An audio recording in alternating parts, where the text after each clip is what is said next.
I failed my driver's test at the age of 31. I had always lived in places small enough to walk or big enough for mass transit, but when we moved from Manhattan to Nowheresville, North Carolina, I finally had to learn how to drive. My mom came all the way from New Mexico to take me into a parking lot and show me which was the gas and which was the brake. Then the big day arrived. The guy from the DMV got into the car with me and we went out into traffic. I guess in North Carolina, they believe that the whole parking lot with traffic cones thing is an insult to the Wright brothers or whatever. So they just lead you right out into the road. And we were going and he said, "Now turn right." And I looked, nothing but driveways. And he said again, "Turn right." And I said, "Am I driving to that house? Is that your house? Am I dropping you off?" He said, "No, turn right onto the street."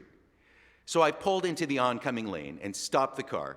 And I said, "Look, I'm already nervous here, and you're really freaking me out with this prank, whatever it is. There is no right turn."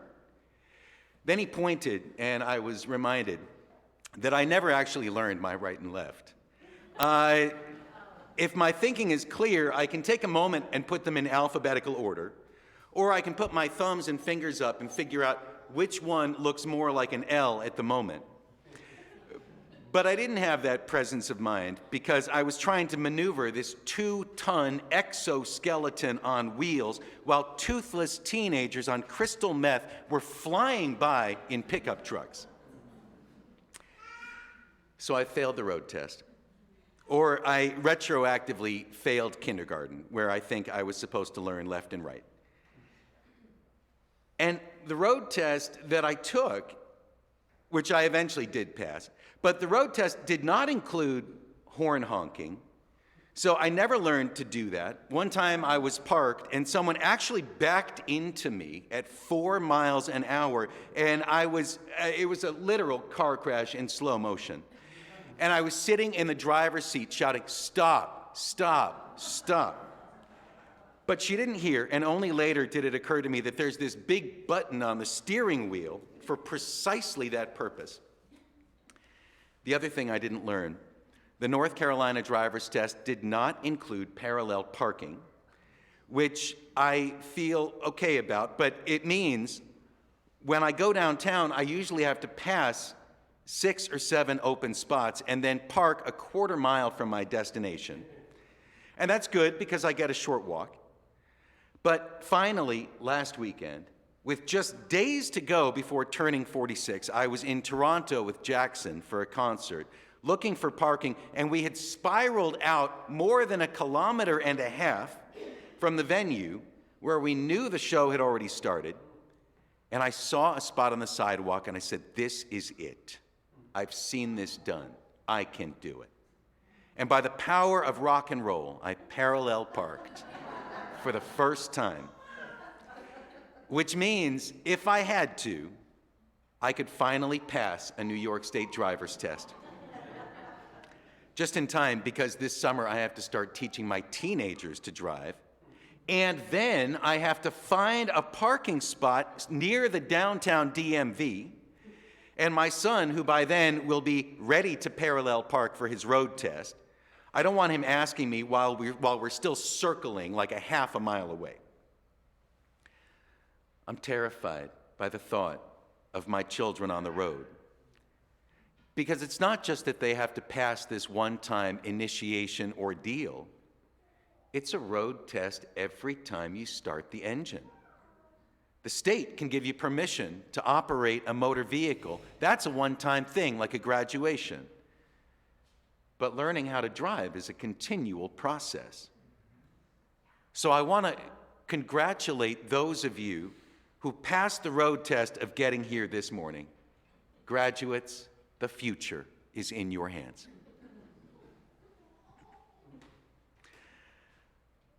I get to be a college teacher, and I love it because 99% of what I say at home is, the food goes in the mouth. Take a bite, chew, swallow, and get on with your life. The food goes in the mouth, the bottom goes in the chair goes under the table, the chin goes over the plate. That way, if the food misses the mouth, it'll fall back on the plate and you can repeat step one. The food goes in the mouth. So when someone says, hey, will you come in and teach about world religions?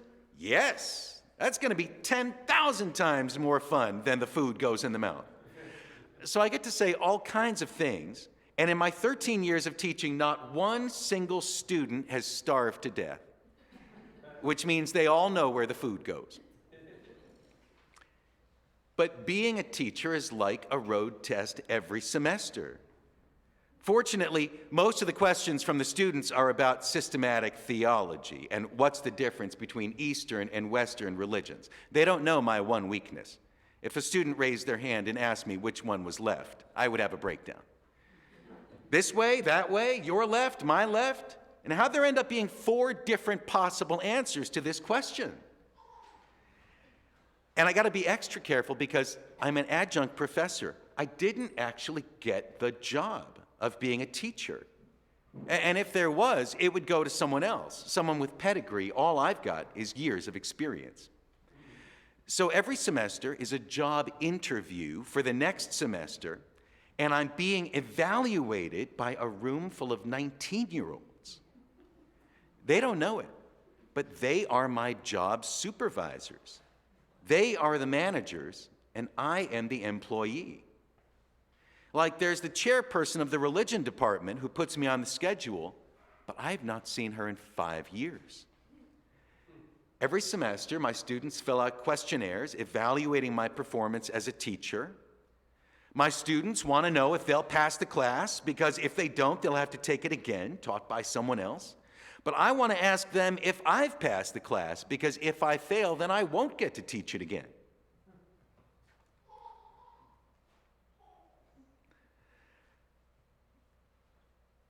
I've been thinking about education because it's graduation season. You know, college is not so much about learning information, it's about learning to search for, memorize, and categorize information. The human brain freely associates from one thing to another. Someone's name reminds us of a place, which reminds us of a song, which reminds us of an instrument, which can make it really hard then to remember later what was the person's name. I think it was Amanda Lynn. Maybe it was clarinet. I don't know. But college is all splintered into these ologies, onomies, and ographies. And by some constellation of these, you get a degree.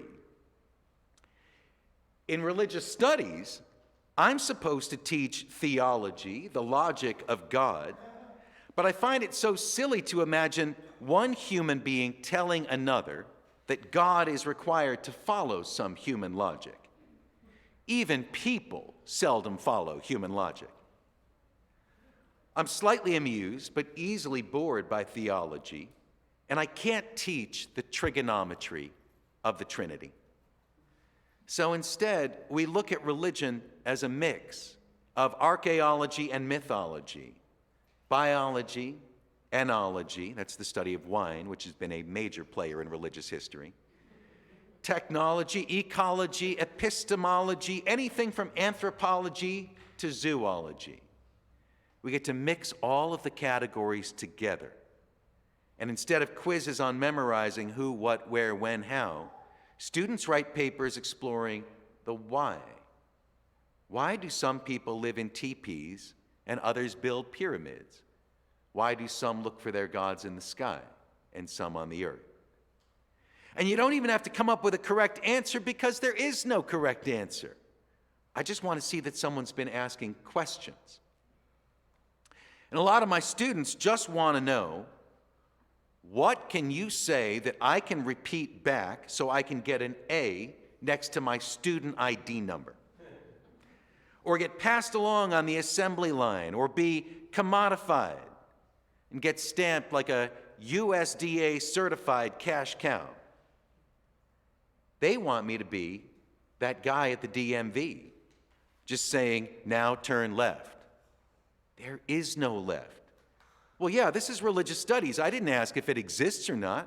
Just try to see something from another perspective. This is a month of graduation speeches, which pretty much all boil down to the party's over.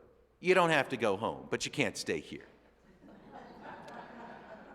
This month, a generation of innovators and trailblazers will be invited to rise to the level of featured graduation speaker.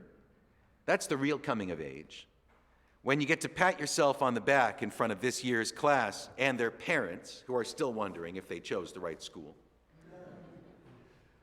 But for the speaker, it's also kind of a final exam, because you got to give a speech convincing a bunch of youngsters that they really can change the world. Except they can't do it the way you did, since that frontier has already been pioneered. Besides which, it's not the same world you graduated into 30 years ago. They've got to come up with some new way to do it, to change today's world. And I do dream of giving a graduation speech someday so I can congratulate myself on a trail well blazed or whatnot. But I don't envy this month's graduation speakers. Not just because this year's class will be graduating into a trade war and recession in a country that voted loud and clear that all manner of crackpot quackery is tolerable, but academic debt is unforgivable.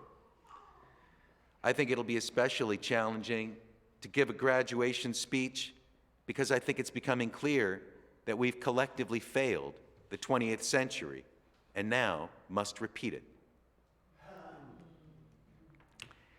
And for some reason, I thought that the question of whether we will graduate from humanity's self-destructive adolescence into some sort of maturity, that would be a really fascinating sermon topic for June. And I worked on that, and it just kept listing into the ditch and ran out of gas. So I decided to put some personal recollections in a wagon, roll it down a hill, and see where it goes. I hope I've passed this road test, and if not, I hope you'll allow me to retake it sometime. I did say I would offer a few words to the graduates, by which I mean you.